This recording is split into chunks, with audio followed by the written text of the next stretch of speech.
Assalamualaikum warahmatullahi wabarakatuh. Siswa-siswi kelas 7 SMP Negeri 4 Kudus dimanapun berada, Bapak Ibu wali murid yang senantiasa ikut mendampingi putra-putrinya dalam belajar.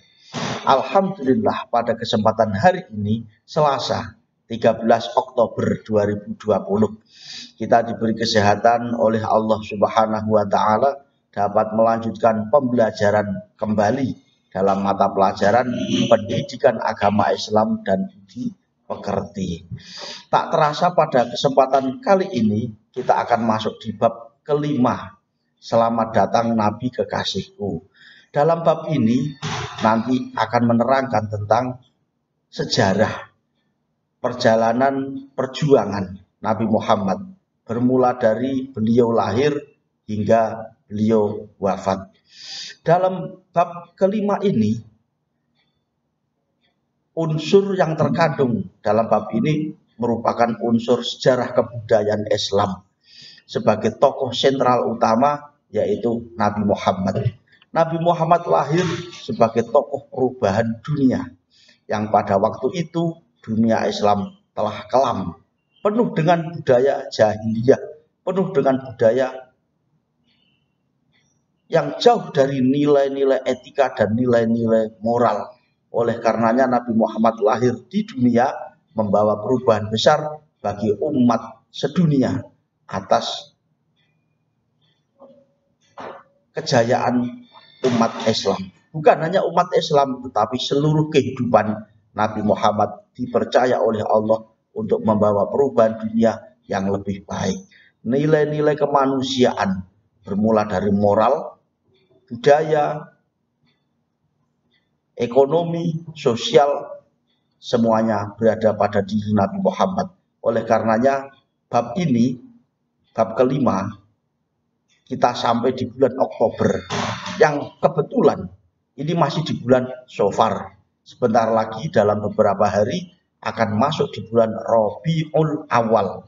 Itu merupakan bulan kelahiran Nabi Muhammad. Secara tematik, materi ini entah disengaja ataupun tidak, kita belajar nyatanya di bulan ini sampai pada pembelajaran materi yang membahas tentang sejarah Nabi Muhammad. Semoga dengan kita belajar yang semacam ini merupakan bentuk hormat kelahiran Nabi Muhammad Shallallahu Alaihi Wasallam. Itu ya. Mari kita mengawali pembelajaran. Ya, dibuka LKS halaman 40. Ya. Halaman 40 dibuka LKS. Bermula dari halaman 39, Selamat Datang Nabi Muhammad Shallallahu Alaihi Wasallam Kekasihku, berlanjut pada halaman berikutnya. Oke, mari dibuka. Kita belajar dan membahas masalah sejarah Nabi Muhammad dulu. Sejarah Nabi Muhammad. Nabi Muhammad hadir di dunia merupakan tokoh perubahan dunia secara besar-besaran. Mengingat kebudayaan masyarakat zaman dahulu penuh dengan jahiliyah, kebodohan. Nilai-nilai kemanusiaan yang berupa moral jauh dari itu semuanya. Nuwun sewu, perkosaan di antara manusia seringkali terjadi, perbudakan. Kemudian manusia seolah tidak ada harganya. Nabi Muhammad lahir membawa perubahan itu semuanya. Ya, Nabi Muhammad lahir membawa perubahan itu semuanya. Ini merupakan tokoh sentral dunia yang harus kita hormati. Tokoh perubahan dunia yang beragama Islam. Kita umat Islam harus mempercayai itu, karena bagaimanapun Nabi Muhammad adalah nabi kita. Di dalam LKS disebut Khotamun Nabiyyin. Artinya adalah seseorang yang menjadi pengakhir dari segala nabi. Nabi seluruh dunia, bermula dari Nabi Adam hingga terakhir Nabi Muhammad, itu berjumlah 124.000. Ya, 124.000. Tetapi yang wajib kita ketahui hanya ada 25. Nabi Muhammad Shallallahu alaihi wasallam nabi yang terakhir. Oleh karenanya setelah Nabi Muhammad tidak ada nabi kembali. Kalaupun ada seseorang yang mengaku diri sebagai nabi setelah Nabi Muhammad, apalagi di zaman sekarang, itu jelas-jelas hoax, tidak benar. Yang terakhir adalah Nabi Muhammad. Di dalam Al-Quran disebut khotamun nabi, nabi yang paling akhir, itulah Nabi Muhammad. Oleh karenanya Nabi Muhammad sebagai nabi yang paling akhir membawa perubahan dunia yang syariatnya berjalan sampai sekarang. Dan kita ini tergolong sebagai umatnya, maka layak kita bersyukur. Dengan kita bersyukur semacam ini, termasuk kita mempelajari di bab 5 ini merupakan bentuk kita mengucapkan rasa syukur terhadap Allah, syukur terhadap Nabi Muhammad, mempelajari kelahiran beliau. Nah, gitu. Ya, mari kita lanjutkan. Jadi Nabi Muhammad merupakan tokoh sentral dunia yang membawa perubahan pada dunia Islam. Nabi Muhammad lahir pada hari Senin, tanggal 12 Rabiul Awal. Di dalam LKS tahun Komariah disebutkan, yaitu pada tanggal 26 April tahun 571 ataupun 570 Masehi. Ini entah benar tahun begitu ataupun tidak, ini perkiraan, kita tidak mengetahui. Tetapi yang pasti adalah hari Senin 12 Rabiul Awal. Tahunnya dulu disebut tahun gajah. Ini mengandung cerita. Cerita zaman dahulu adalah Raja Abroha yang hendak merobohkan Ka'bah beserta bala tentaranya, hendak menghancurkan Ka'bah. Ini terjadi menjelang kelahiran Nabi Muhammad. Akhirnya apa? Raja Abroha bersama bala tentaranya mendapat kutukan dari Allah berupa serangan burung ababil yang membawa kerikil-kerikil dari neraka, sehingga menghantam Raja Abroha sendiri berikut para pengikutnya itu yang hendak menghancurkan Ka'bah. Akhirnya mereka mati semuanya. Ini terjadi ketika 50 hari menjelang kelahiran Nabi Muhammad. Ya, jadi hormat kelahiran Nabi Muhammad bukan selamanya persis di hari kelahiran itu, tetapi di dalam hal ini Allah mencontohkan 50 hari sebelum kelahiran Nabi, Allah menghormatinya dengan cara tadi, Raja Abroha yang hendak menghancurkan Ka'bah dibunuh, bukan dibunuh, dihancurkan oleh Allah. Yang hendak Raja Abroha beserta bala tentaranya dihancurkan oleh Allah. Ini dimaksud hormat terhadap kelahiran Nabi Muhammad. Di dalam surat Al-Fil ada itu. Alam taro kaifa fa'ala rabbuka bi ashabil fil, seterusnya. Itu di dalam tafsir Jalalain diterangkan ta'ziman li maulidin Nabi Muhammad sallallahu alaihi wasallam.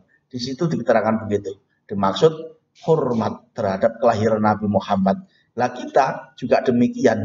Meskipun ini belum masuk bulan Maulud, tetapi pembelajaran kita di bab 5 sampai bab ini itu dimaksud hormat terhadap kelahiran Nabi Muhammad gitu. Semoga kita diakui sebagai umatnya yang nanti kian kita mendapatkan syafaatnya, kan begitu. Allahumma amin. Ya.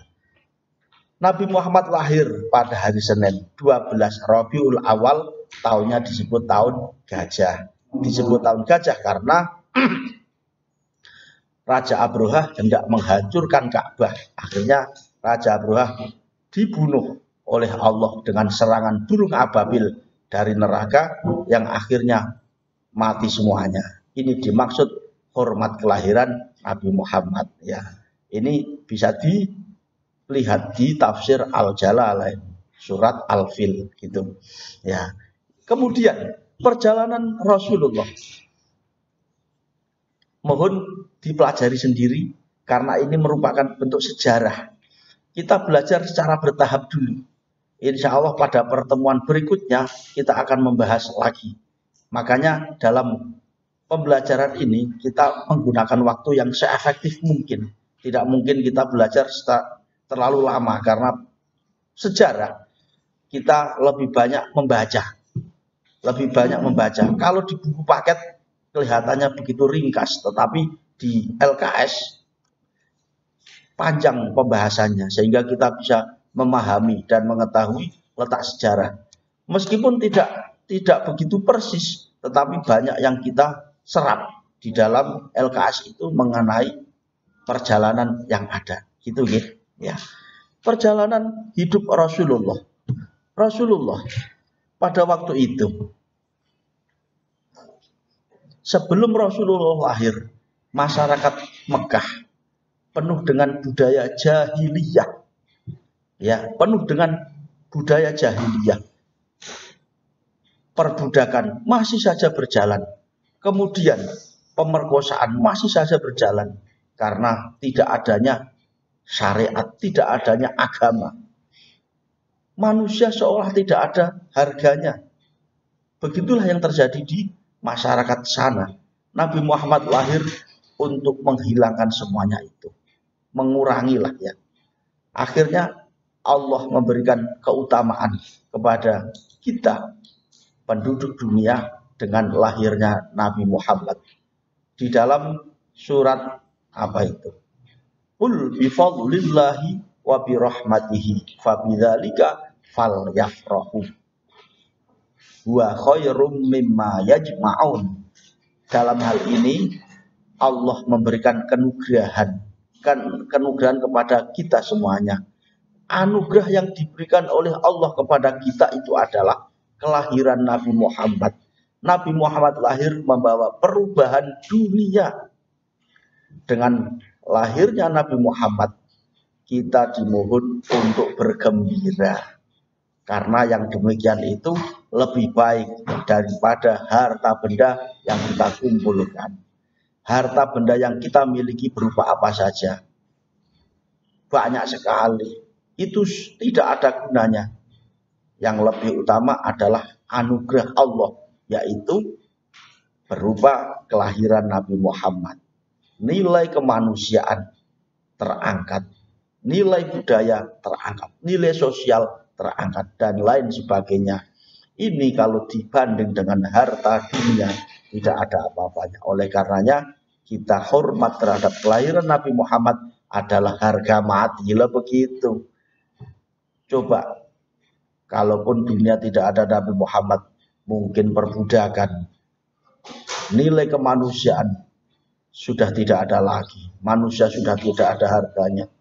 Nabi Muhammad lahir membawa itu semuanya. Inilah yang perlu kita hormati.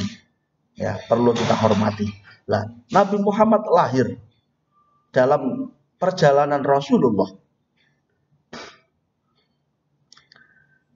Nabi Muhammad lahir pada waktu itu adalah Nabi Muhammad adalah putra Abdullah. Abdullah ini adalah seorang pedagang. Pada waktu itu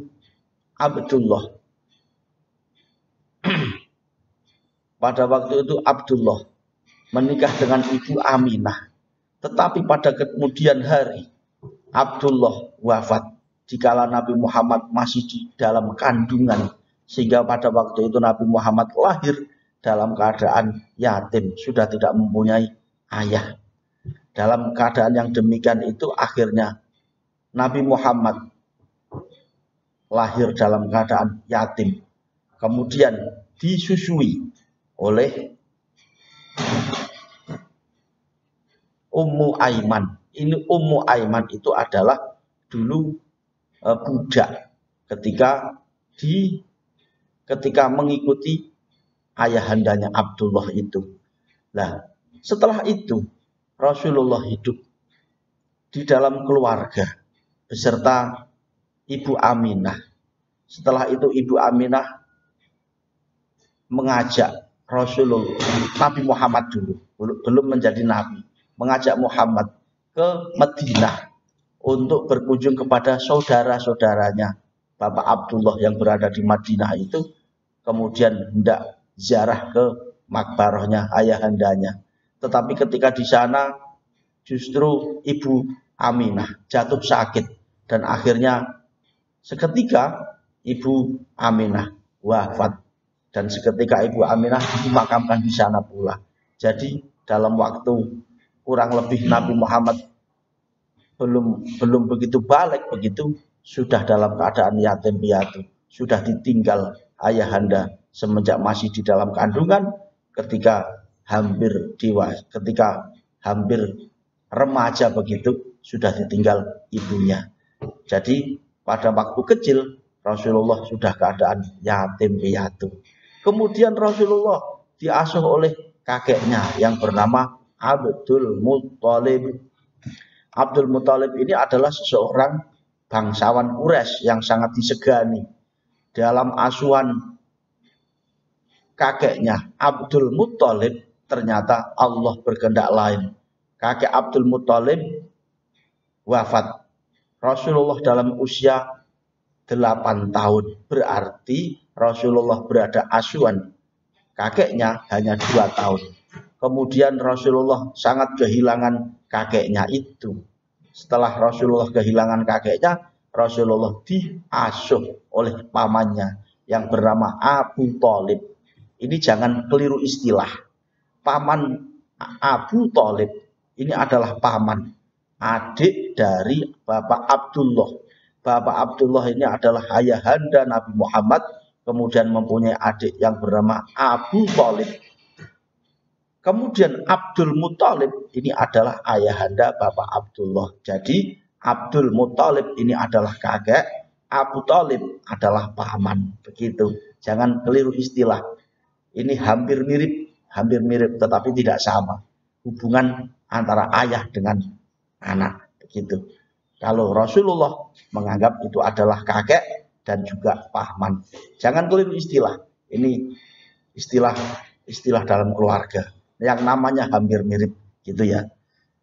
Rasulullah hidup bersama paman Abu Thalib, sangat perhatian betul dengan Rasulullah. Paman Abu Thalib sangat perhatian betul dengan Rasulullah. Abu Thalib mengajari segalanya, dari ilmu berdagang terlebih. Dimaksud agar supaya Rasulullah Muhammad hidup dalam kemandirian.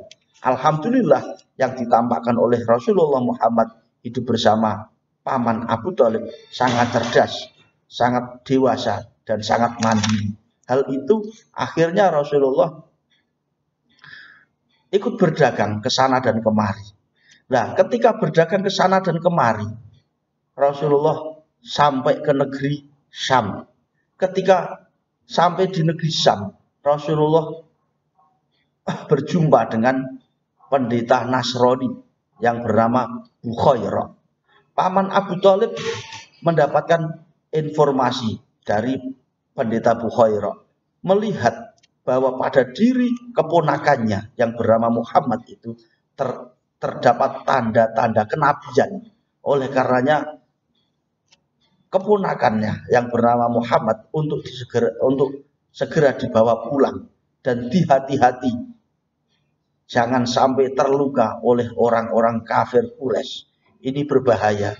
Oleh karenanya ternyata paman Abu Thalib menerima diri keponakan yang bernama Muhammad ini adalah bukan orang sembarangan. Oleh karena keponakannya yang bernama Muhammad untuk segera dibawa pulang dan diasuh dengan sebaik-baiknya. Pendeta Nasrani mengetahui bahwa dalam diri Muhammad terdapat tanda-tanda kenabian akhir zaman. Itu sudah diketahui orang Nasrani. Orang Nasrani saja mengetahui tanda-tanda kenabian. Kita sebagai umat Islam kalau mengingkari ya luculah. Oleh karena ini merupakan bentuk bentuk perhatian yang harus kita dalami.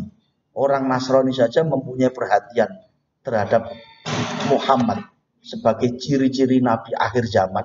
Di dalam dirinya terdapat ciri-ciri itu, nah kita masa tidak mengetahui, masa tidak percaya dengan itu. Oleh karenanya di dalam diri Rasulullah terdapat ciri-ciri kenabian. Ya, ini akhirnya Paman Abu Thalib segera membawa pulang. Ketika membawa pulang, Nabi Muhammad ikut mengasuh segala sesuatu yang berada di pamannya Abu Thalib. Ternyata Paman Abu Thalib melihat tingkah Rasulullah sangat-sangat istimewa. Jika dimohonkan sesuatu, sangat teliti, sangat tertib. Oleh karena Rasulullah mendapat gelar Al-Amin, orang yang dapat dipercaya. Kemudian mendapat gelar As-Siddiq, orang yang jujur. Ini adalah modal utama. Modal utama Rasulullah mencapai kesuksesan hingga masyarakat. Ini yang memberi gelar masyarakat. Bukan Rasulullah membeli, tetapi masyarakat yang memberi. Nah, beda ya. Rasulullah bukan membeli, tapi masyarakat yang memberi. Rasulullah mendapatkan gelar dari masyarakat Al-Amin begitu, orang yang dapat dipercaya, kemudian As-Siddiq, orang yang jujur. Ini adalah modal utama membangun kesuksesan diri. Oleh karenanya setelah itu Rasulullah mendapatkan tawaran untuk mengikuti berdagang milik Ibu Khadijah. Ibu Khadijah ini seorang saudagar besar yang mempunyai banyak harta benda. Rasulullah ikut berdagang, ikut bekerja lah begitu, milik Ibu Khadijah. Ibu Khadijah tertarik pada diri Muhammad. Ternyata etos kerjanya sangat luar biasa, kejujurannya teruji. Ya, kejujurannya teruji, dapat dipercaya. Akhirnya apa yang terjadi? Ibu Khadijah pada waktu itu adalah seorang janda, mempunyai hasrat untuk menikahi Rasulullah. Akhirnya apa? Rasulullah menikah dengan Ibu Khadijah. Meskipun usia Rasulullah baru 25 tahun, Ibu Khadijah sudah 40 tahun. Akhirnya yang terjadi dalam keluarga sangat harmonis, sangat romantis meskipun beda usia. Tetapi itulah yang terjadi. Rasulullah mempunyai modal kejujuran, mempunyai modal dapat dipercaya. Ibu Aminah pun juga demikian, sangat hormat terhadap Rasulullah. Yang terjadi dalam keluarga sangat harmonis, sangat harmonis. Itulah yang terjadi pada diri Rasulullah. Akhirnya dapat membangun keluarga dengan baik, sehingga Ibu Khadijah selalu mendukung dan menyupport segala perjuangan Rasulullah. Nah, begitu. Rasulullah sangat dihormati betul. Dalam hal itu sangat dihormati. Oleh karenanya dalam kehormatan yang semacam ini perlu kita teladani betapa perjalanan hidup Rasulullah yang sangat begitu lika-liku. Tetapi bentuk lika-liku perjalanan Rasulullah, kalau kita memahami, ini dapat kita ambil hikmah. Inti dari segala kesuksesan adalah kejujuran. Itu ditambahkan Rasulullah ketika hidup satu dalam keadaan yatim piatu, tak mempunyai ayah juga tidak mempunyai ibu, tetapi bisa hidup mandiri dengan modal kejujuran. Nah, dengan modal utama kejujuran, hingga akhirnya dapat dipinang oleh saudagar kaya namanya Ibu Khadijah. Hidup berumah tangga sangat harmonis meskipun beda usia, tetapi hal demikian menjadikan Rasulullah sebagai dakwah. Nah, dakwah ke sana kemari secara support keluarga, mendukung segalanya. Ini salah satu bentuk kesuksesan dakwah Rasulullah. Nah, oleh karena Rasulullah sendiri ketika itu, setelah menikah dengan Ibu Khadijah, Rasulullah seringkali menyendiri, seringkali bertapa kalau dalam bahasa sekarang ke Gua Hira. Di situ Rasulullah mendapatkan wahyu yang pertama kali, berarti sudah menginjak usia 40 tahun. Rasulullah Rasulullah menginjak usia 40 tahun mendapatkan wahyu pertama di dalam Gua Hira itu. Di dalam Gua Hira Rasulullah didekap oleh malaikat Jibril untuk membaca ayat Al-Quran terdapat dalam surat Al-Alaq. Iqra ya Muhammad, bacalah wahai Muhammad. Rasulullah dengan kejujurannya menjawab, ma ana biqori'in, wahai Jibril, kami tidak bisa membaca sesuatu. Hal demikian malaikat Jibril mengulangi sampai 3 kali. Iqra ya Muhammad, bacalah wahai Muhammad. Rasulullah tetap menjawab yang sama. Ma ana biqori'in, wahai Jibril, kami tidak bisa membaca apapun. Demikian akhirnya Rasulullah diajari oleh malaikat Jibril menerima wahyu yang pertama di dalam surat Al-Alaq itu 5 ayat. Iqra bismi rabbikal ladzi khalaq, khalaqal insana min 'alaq. Iqra wa rabbukal akram alladzi 'allama bil qalam. Seterusnya itu. Yang pertama kali hanya 5 ayat. Ini artinya Rasulullah menerima wahyu surat Al-Alaq semacam itu merupakan bentuk kita dalam melangkah sesuatu harus selalu cermat, membaca situasi untuk perbaikan. Begitu. Rasulullah saja diperintah untuk membaca. Meskipun Rasulullah tidak bisa membaca, akhirnya Rasulullah dituntun oleh malaikat Jibril untuk membaca. Ini berarti Al-Quran bukan karya Rasulullah Muhammad. Ya, ini yang perlu kita pahami. Al-Quran bukan karya Rasulullah Muhammad, tapi merupakan wahyu dari Allah. Buktinya, ketika Rasulullah dimohon untuk membaca, Rasulullah menjawab dengan sejujurnya, ma ana biqori'in, sungguh kami tidak bisa membaca sesuatu. Berarti Al-Quran ini bukan karya Rasulullah, tapi Al-Quran merupakan petunjuk dari Allah. Begitu. Terdapat ayat-ayat yang lain juga demikian. Bukan karya Nabi Muhammad, tetapi merupakan wahyu dari Allah yang disampaikan oleh malaikat Jibril kepada Rasulullah Muhammad. Rasulullah kemudian disampaikan kepada kita umatnya. Jadi Rasulullah menerima Al-Quran itu merupakan bentuk wahyu yang perlu kita syukuri. Bentuk penyukuran kita terhadap wahyu Allah berupa Al-Quran. Ya mengikutilah sebisanya kita mengikuti. Demikian yang terjadi. Gitu. Oleh karenanya kita bersyukur betul. Kita bersyukur betul menjadi umat Islam yang mempunyai Nabi Muhammad, kemudian mempunyai kitab suci bernama Al-Quran sebagai pedoman hidup. Nabinya jelas, Nabi Muhammad ini merupakan modal utama untuk kita meraih kesuksesan baik di dunia maupun di akhirat.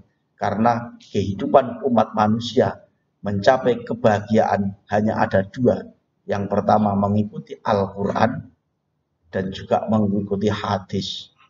Rasulullah menerima segalanya itu, ya.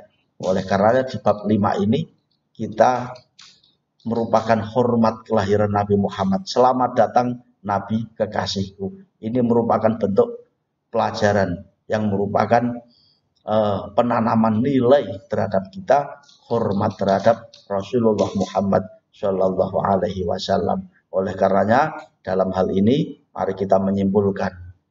Yang pertama, Rasulullah sebagai tokoh sentral dunia Islam membawa perubahan dunia yang lebih baik, mengangkat nilai-nilai kemanusiaan, mengangkat nilai moral kehidupan umat manusia secara layak dalam segi apapun. Yang kedua, Rasulullah sebagai tokoh sentral dunia dengan meraih kesuksesan besar, modal utamanya adalah kejujuran, hingga akhirnya masyarakat pada waktu itu memberinya gelar Al-Amin, orang yang dapat dipercaya. Hal demikian itu sebagai modal utama Rasulullah dalam berdakwah yang syariatnya masih berlaku hingga sekarang. Ya, ini dapat kita teladani bersama dari perjalanan Rasulullah Kemudian yang ketiga,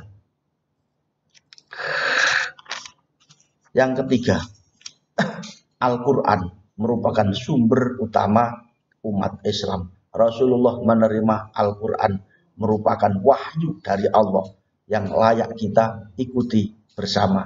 Ajaran Rasulullah terdapat di dalam Al-Quran. Di dalam diri Rasulullah adalah merupakan pribadi-pribadi Al-Quran. Tingkah laku Rasulullah ya Al-Quran itu. Oleh karenanya kita beriman terhadap Rasulullah Muhammad ini otomatis mempercayai Al-Quran. Oleh karenanya kita hormat terhadap Rasulullah, bulan kelahiran Nabi Muhammad ini otomatis mengimani Al-Quran itu sendiri. Begitu nggih. Terima kasih atas perhatiannya. Insya Allah kita lanjutkan di pertemuan berikutnya. Wassalamualaikum warahmatullahi wabarakatuh.